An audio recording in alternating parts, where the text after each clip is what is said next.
I think I've been asked to talk about social media. Maybe because I'm more of a junkie than some others, although I think Jonathan comes closer or beyond. You've all got a Facebook page, I'm assuming. Almost all of you probably have a Twitter account. I'm sure you have a LinkedIn account. I'm sure you have an academia.edu account. Does anyone here not have one of those? Which one? I know the academia one. I know I have to get it. Right. They all have different functions, and it's important to remember that. Academia.edu is actually one of the best ways to network with people who have similar interests to you in terms of your research.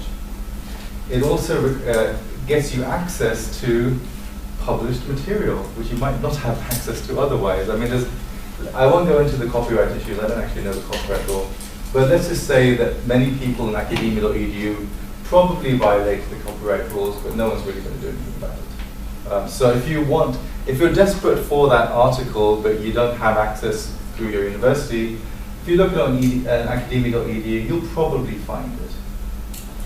In some version close enough perhaps to the final, or in many cases the final version. Of course, we're increasingly moving towards an open source world, so everything will be freely available. Certainly everything which is funded by public money will be. LinkedIn is a bit different. I think LinkedIn is good if you're an accountant or an actuary. I'm not sure about academics. I mean, most of us have one, but I can't remember, I think, my password for LinkedIn, so it's probably not terribly useful for me. But I think it probably depends on which part of the world you're in and which sector you're in. Perhaps in other higher education areas it's more important than in ours. But the one sort of vehicle for getting your stuff out there, of course, is going to be Twitter. Absolutely everyone has a Twitter account. And absolutely everyone can add you, and absolutely everyone can follow you and know what's going on. If you want, like for example, with this event, I've only been tweeting a few things this morning. There'll be people thinking, what the hell is MSNet? MESNet. MSNet, yeah. Hopefully they'll see the tag and they'll maybe see like Hillary's tweets about it and others, and they'll think, oh, okay, this is what's going on, some strange thing going on in Exeter. And then of course I sent a picture of the program and stuff. So that's sometimes a very interesting way of getting material out. What are you working on? This is what I'm working on. You put in a link to a paper you just published, a book you just published. Put it out the marketing for your book which is coming out. Or maybe a blog post, a conference you're at. Your last appearance on Sky News, for example. You might want to do that because, hey, we all care about what we look like and how we're at that. It's like a colleague of mine, we have these yearly professional appraisals, and one of the questions is, what can the university do to help your career? And he said, well, I'm on Sky a lot, so I'd like them to pay for my gym subscription so I can actually get into shape and look better on TV. Actually, quite a reasonable request, I thought, but unfortunately those higher up didn't agree. So, these are the sorts of things. Twitter is going to be absolutely essential for getting your material out. Facebook is somewhat slightly different. And most of you use it probably for very simple things like actually engaging with friends, maybe, or family, or whatever. But one thing which works quite well in Facebook is the groups. I'm sure you're familiar with. There are lots of academic groups on Facebook. And those academic groups are extremely useful for networking. They can actually be even useful for things like, I've done it in the past, colleagues have done it, to actually think through an idea for a grant and find who your collaborators are going to be for that grant, to convene a workshop, to convene a panel at a big conference. I think most MESA panels nowadays are convened basically on Facebook, in the sense that they're put together on Facebook. And that's probably true of lots of other big conferences out there. So Facebook is very hit and miss. So it's going to take you a while probably to figure out which group is useful and which group is basically completely shit and you should just avoid it because they're crazy people like fighting and and trolling each other all the time. But you'll get an idea. One of the marks of it's not necessarily the case, is look at who the academics are in that group. Sometimes if you've got a group which has some very senior academics in it, it can be a mellowing factor, although they can troll you as well, don't forget that. We're all human. So it'll take you a while to get that to settle in.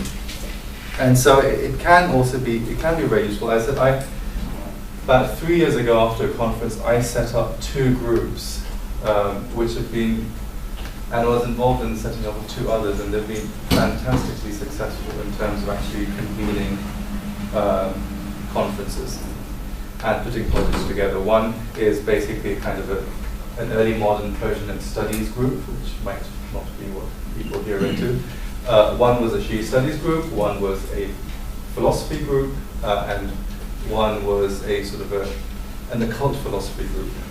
All quite niche, but what you see through this is you can very quickly hone in on who the people are who work in this area and how you can have complementarities, how you can actually discuss sometimes very heatedly issues of methodology. And sometimes what happens is someone will post a picture of a manuscript and say, look, I can't read this line, what does it say? And people will feed in. And then you'll get acknowledged in the academic piece. I've seen academic articles getting published, and in the footnote it says, I'd like to acknowledge my colleagues on this Facebook group for helping me work out this stuff. So, that's kind of, it's not officially impact, but it's sort of certainly influencing research outputs. The other set of things I want to talk about very quickly is blogs and podcasts. I'm sure a number of you do already blog. It's strange who is really interested in what you have to say. You will see that you get comments from all over the place. Some people are just crazy. Some people want to sell you Viagra. Some people actually think, no, you're completely wrong, and perhaps even set you onto a path which is quite useful.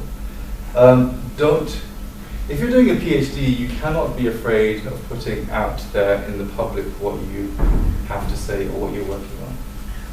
And as Jonathan said, you can't have any regrets about it. Everything you put out there in the public sphere is out there in the public sphere and will stay there. And someone will Google it.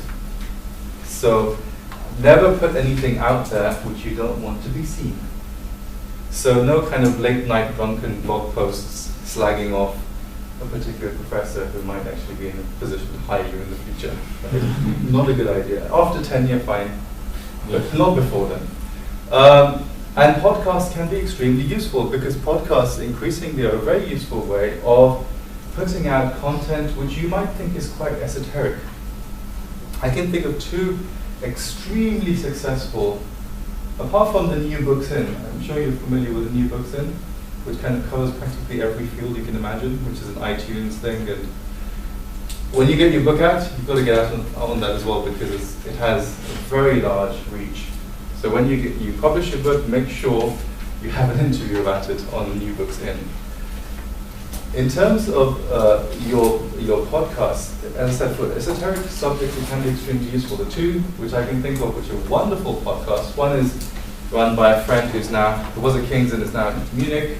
Peter Adamson. Is called History of Philosophy Without Any Gaps. It is a wonderful, wonderful, accessible introduction to philosophy in a global sense. He's now doing Indian philosophy and they're going to do Chinese philosophy at some point in the future. Had a huge reach, way beyond what he might have originally thought about. And he's a philosopher. Sometimes people think, well, how do you get out there? How do you get impact if you're a philosopher? Well, one of the ways you can do it is through a podcast and someone reads it and then writes about it. He's been in newspapers, they've written about it, other people have cited it. The other podcast, which is extremely useful, and I'm sure many of you will know it, is the Ottoman History podcast. Are you familiar with that as well? Again, a wonderful podcast, very high impact again, very international. And that's one of the key things. These podcasts and these blogs give you a proper global reach. You might think, sitting wherever you are, that you're working on something and no one in the world is working on it. and then you put a blog post out, and someone says, actually, I just published my dissertation, and it's on this. That's good. That's good, because then you have someone to talk to about your particular expertise and a particular area. So I would definitely recommend that you do that. Now, the last two things, or two apps which I'm going to talk about, are networking apps, but I think they're really useful because of the ways I've seen them increasingly used. I'm assuming, again, most people here use WhatsApp and Telegram. Very similar thing, you just can't call people on Telegram. Now, one of the things I've noticed in recent, at least in the last year or so, perhaps we've been going on for longer, is the formation of groups on these two.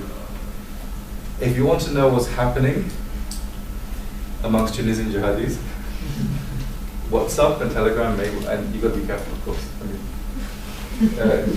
The issue of ethics is important, and also you don't get yourself arrested. That's very important. But beyond that, the stuff I do, like manuscripts, etc. I'm on two groups, one on WhatsApp and two on Telegram. And basically, these are people. These are manuscript geeks, kind of a bit like me. And if I want to get hold of a manuscript from, let's say Bahrain, I can probably ask someone in the group and they'll get it for me within an hour or so. If I have questions about it, you have people who are on these groups who really work with manuscripts, who are editors, who know the work. It's a global group. It's a very useful network. It's an excellent way of sourcing material and getting help with the research you're doing as well.